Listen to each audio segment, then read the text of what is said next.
Welcome to Ball Talk Deep, where we talk deep about ball. It's Andrade and Irwin back at it again. Don't forget to drop that like, that sub, and a comment at the end of the video because we know you're going to make it to the end.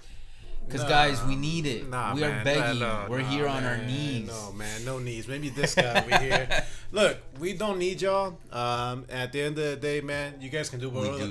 No. You guys can do. I'm not too prideful to ask for help. You guys can do whatever the fuck you want to do, man. So just like Brooke Lopez decided. At this point, all bets are off. Just like Brooke Lopez decided to do whatever the fuck he wanted to do to the Hawks last night. This shit on the Hawks completely over here and.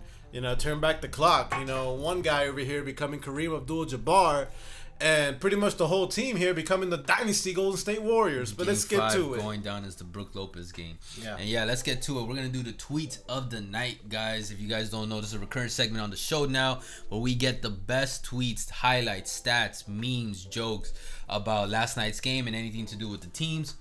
Yep. And let's just start it off with ESPN stats and info. Brooke Lopez shot 77.8%, 14 of 18 from the field goal tonight. That's the fourth best field goal percentage in a 30-point game in Bucks postseason history. And y'all, look at that list. Come on, man. Giannis Antetokounmpo in 2020 with 85.7%. Then we got to go all the way back to 1970. Lou Alcindor with 81.3%. And then Lou again in 1975 with 81.3%. 71. And 71. 75. Oh, my bad. And then 2021, Brooke Lopez was 77.8%.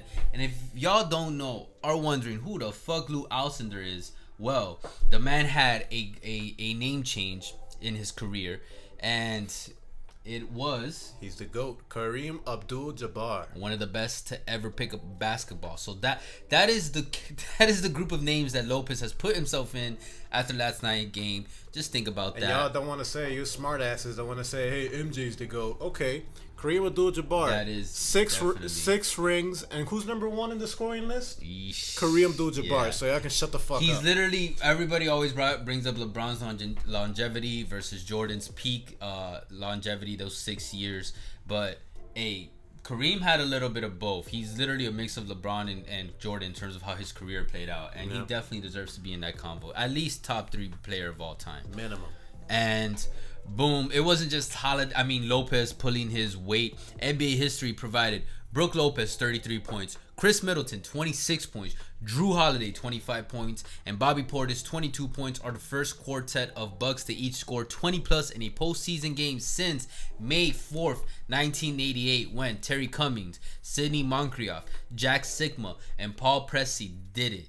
Jeez. Guys, that's almost 40 years. That's what this Bucks quartet did last night. They did what they were supposed to do when the star player wasn't there, and it was a beautiful sight to see. The fuck up. Back again to Lopez. 26 of Lopez's 30 points in Game 5 came in the paint. That's tied with Giannis Antetokounmpo for the second most points in the paint by a Bucks player in a playoff game over the last 25 postseasons. And honestly, that was the cream, that was the butter for the Bucks last night, because I think it was a very smart play by Budenholzer and strategy to go after the paint, because who's gonna stop him on the Hawks team? Capella couldn't do it. It's just, there's a lot. And but also, who would have guessed that Lopez would have found the fountain of youth last night? Good thing the Bucks did. Good thing the Bucks didn't listen to Rusty Bucket saying, "Yo, don't play Bobby Portis and don't play Brooke Lopez." Yo, for real, bro. He was doing dunks, plays that I was just like, "What the fuck is happening right now?" This is probably one of my favorite ones. This is definitely another what the fuck moment. We are witnessing history. TNT said, with 4 straight guarantees right by one of the legends, Charles Barkley. Sir Charles over here, not 1, not 2. But 4 straight guarantees, man. Yeah. And I remember when it all started off, because we both were like, what the fuck? When he called sweep against the Heat for the Bucks. Fuck out of here, man. Yo, man, keep eating your donuts, we're man. All right, the Bucks might win, but ain't no way it's going to be a sweep. Hell no. And that's how you know, that's how I knew, man, these players are starting to go down the fucking drain over here, man. Oh, shit I wonder, so whoever Charles Barkley calls for the finals, seeing how things are going, just put your money on whatever Barkley says. Yeah, for real, man. Just whatever. Take out an extra mortgage, a second mortgage, credit cards. Fuck And it. then clutch points. Back again with the quartet, but more stats on the quartet and how well they perform overall as a group. Bucks had 4 players with 22 plus points en route to win over the Hawks and a 3-2 series lead. The graphics Giannis very looking weird. like that, like Tarzan over here. Yeah, what the fuck? Brooke actually kind of looked like a Snowpiercer. Oh shit, like that guy, the commander. Gibson, yeah. Brook Lopez had 33 points, 7 rebounds, 2 steals, 3 blocks. Middleton, 26 points with 13 rebounds, 8 assists, 2 steals. Holiday, 25 points, 6 rebounds, 13 assists. And Portis, 22 points, 8 rebounds, and 3 steals. So it just wasn't that this quartet was just scoring all over the place. They were legit playing like a team, like a unit. And man, shout out to them. I love that they all stepped up. They did it on their home court. Maybe they still do it again in Game 6 in Atlanta. We'll find out. But please, clutch points, don't ever do this again, because that Photoshop the hair just doesn't work on Giannis like that. Do it. Put a little more effort on that. Then Hawks without Trey versus the Bucks without Giannis. This is funny as shit. We got the Warriors, but 2 very distinct teams from the Warriors. We got Bazemore, we got Toscano, we got Steph, we got Draymond, and on the right we got the Dynasty Warriors. We got Steph, Draymond, KD, and Clay. I can't wait till he comes back next year. Yeah, for real. And then I had to include this one because this is just one of the smoothest plays of the game and one of the smoothest plays I've seen from Middleton. Beautiful spin by Chris Middleton. He's not explosive or lightning quick, but his timing and patience is elite. So skilled and a good one-on-one player. Look at that, guys. That spin is just butter. Butter, butter, butter, butter. Ooh! And even though it's just on Hoarder, come on, man. It's fucking beautiful. Hey, did it on an NBA player. Exactly. And Ball Don't Stop had this great summary tweet that I had to include. This is the closest the Bucks have been to the NBA Finals in the Giannis era. Again, a great group of role players, Drew addition, Tucker addition, and experience in the moment. Plus getting some breaks with Nets and Hawks injuries, but still a real squad. And I couldn't have said it better myself. That is a big reason why I chose this Bucks team in this series, but also why, if Giannis comes back, I do believe they'll end up winning the championship if they make it to the finals. And then I'm just going to throw this graphic up. We've already talked enough about them, but I just want to include this graphic because just the 2 key players on why I told Erwin that they were going to take Game 5 and ultimately could still win the series without Giannis, because Holiday and Middleton, man, I think people are forgetting that the Bucks were a mini super team trio in Bucks, in Chris, Drew, and Giannis.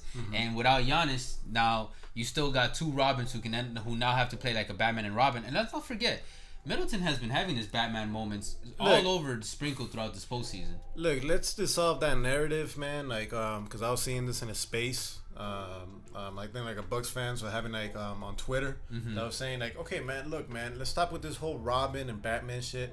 Chris Middleton, he's Batman. Giannis, he's Superman.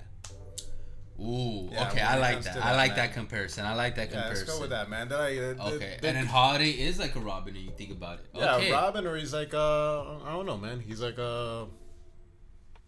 I don't know if I could bring somebody in MCU. I don't know. I guess I don't know. Like maybe you're anti-hero, Loki, or some shit like that, like MCU or something. I don't know. Or Nah, somebody. he's no Loki. I'm sorry, Holiday. You're not no Loki. Loki's dope.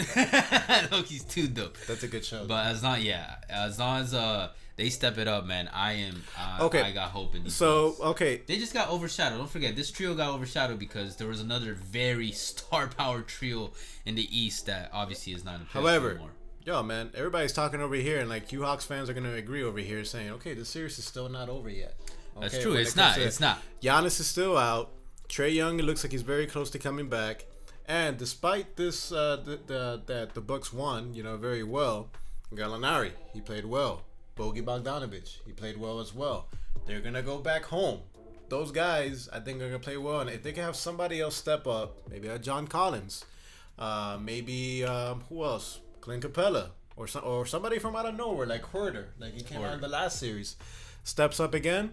Yo, there's no reason why. Lou Will. Lou Will. He's been hot and cold. Lou Will. That guy's a walking bucket, a legit walking bucket.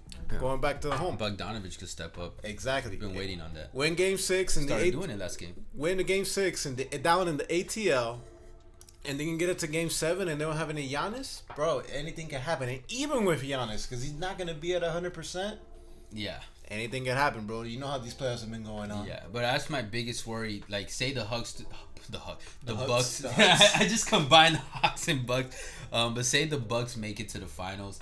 They're gonna need Giannis. Needs to be there. Yeah, and even that's what also worries me is, like you said, even if he plays in the finals, regardless about the amount of rest he gets, whether the Bucks win it in 6 or 7, like. You're not gonna get 100% Giannis. Well, of course not. But that's gonna be a big thing against the Suns team. But at this point, I was seeing a video about this. Yes. And same with the Hawks, by the way, too, because you're not gonna get 100% trade versus the Suns if the Hawks make it to the finals. Definitely, but it's like ankle compared to a knee. A knee's gonna be more serious. No, yeah, facts. That. Now, while the MRI said that no ligament is teared, his knee is sound. From what I'm hearing is you study pre-med, guys. Yeah, I did, man. I did one semester at Miami-Dade. At this point, it's gonna be all about pain management for Giannis. Okay. But the good thing is, we brought this up before. These guys are world class athletes. They have trainers. They'll be able to get the meds that they need for the pain management. Okay. No, that's true. That's true. They got everything at their disposal, unlike us regular folks. But what do you think, man? Do you think they're gonna be able to close them out in 6 games, or it's gonna be in 7? Based on the momentum that they're riding right now, I do believe the Bucks can close it out in 6 games, and I think that is going to be their mission, because to get that extra rest for Giannis and get him to not have to worry about it. If it goes to Game 7, though, I still don't believe Giannis will come back. I think they would play Game 7 without Giannis, is my assumption, because one, I know that this is the closest they've been to the finals, but I wouldn't, if I was part of if I was the coach, if I was a GM or part of the staff, I wouldn't risk Giannis' longevity still, even for just one Game 7. You know what I mean? No, man, it's Game 7, man. This is the I closest know that you to get to the finals, but this is the closest you have come. You're risking a lot. Yep. Hey, that's part of life, man. You're risking it every day. This is the closest that you guys have come to getting to the finals. You had a lot of breaks going on this year with the Nets going down, with all these injuries happening, playing along your way. What's the likelihood of that happening What makes me a little more comfortable is, because let's face it, Andrade, the Nets are gonna come back 100% next year, and if they don't get injured in the playoffs, bro, the Bucks are gonna get their asses whooped. I don't know about the Nets. No, I know it's gonna be a lot. The East is gonna be a lot more competitive next year, but I don't think the Nets are gonna come back 100. There's their chance. The other thing that's making me a little more okay with not having Giannis return for Game 7 if it goes there is we've seen it, this quartet, bro, and it doesn't have to be, as long as Holiday and Middleton keep doing this and because that's like I said, that's why I got this team going. This duo, the supporting players, the role players, just got to keep doing their thing, and you don't necessarily have to have Giannis in Game 7. You don't think they can win a Game 7 without Giannis? I think they can do it. They can, because they're gonna be, especially if Trey doesn't play in Game 7. But even if Trey plays in Game 7, yes, possible. But the only reason why is because they're gonna be at home. The Bucks. That's the only reason why. That longevity argument, I would play it more into the Hawks, because they're a young up and coming team. They're ahead of schedule when it comes to this. They were not expected to be at this point. There, I would say, okay, fine, because we haven't seen the ceiling of the Hawks as of yet, because they're still ascending. Yeah, Hawks fans, don't even worry about not making it to the finals. They're good, man. You guys are already ahead of schedule, and barring injuries and just a little more additions, because obviously they're going to keep tweaking the team. They're going to get some additions. DeAndre Hunter's going to be coming back next year. No, but also even pickups and stuff. Who knows what the GM does? Yeah, man. Fuck, Trey, man. He's the real deal. Some crazy ass stuff. But guys, let us know in the comments what you guys think. Bucks fans, you guys think you got this in 6, or is Coach Bud going to find a way to fuck this up and get this Game 7? Trying him like that. Hawks fans, what y'all think, man? You guys are going to pull something out of your ass for Game 6, and then Game 7's for anybody? We'll love to hear it. Either way, appreciate all the love and the hate. Catch us on Facebook, Twitter, TikTok, all podcast streaming platforms. I want to end it with this. 90% of y'all are not subscribed to the channel, man. If you got to the end of this video, man, what the fuck is holding you back, man? Hit that sub button. Anyways, no, just shut the fuck up. Anyways, we'll catch you guys. Kiss. Yeah, we'll catch you guys soon. For now, take care.